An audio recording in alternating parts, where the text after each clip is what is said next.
হজ ইসলাম ধর্মের অন্যতম ফরজ ইবাদত, কিন্তু বাস্তবে বহু মুসলমানই শারীরিক, আর্থিক বা পারিবারিক কারণে জীবনে একবারও হজ আদায় করতে পারেন না। মদিনার একদল দরিদ্র সাহাবীও এমন আক্ষেপ নিয়ে একদিন রাসূলুল্লাহ সাল্লাল্লাহু আলাইহি ওয়াসাল্লামের দরজায় হাজির হয়েছিলেন।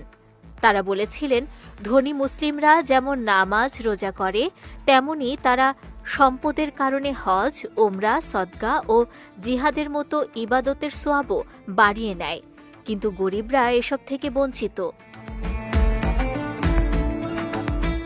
তাদের এই কষ্ট মিশ্রিত আকুতি শুনে নবীজি সাল্লাল্লাহু আলাইহি ওয়াসাল্লাম অত্যন্ত স্নেহ ভরে একটি মহামূল্যবান আমল শিখিয়ে দেন, যা পরবর্তীকালে গরিবের হজ নামেই পরিচিতি পায়। তিনি বলেন, তোমরা কি এমন একটি আমল শিখতে চাও না, যা করলে তোমরা অগ্রগামীদের সমপর্যায়ে চলে যেতে পারবে?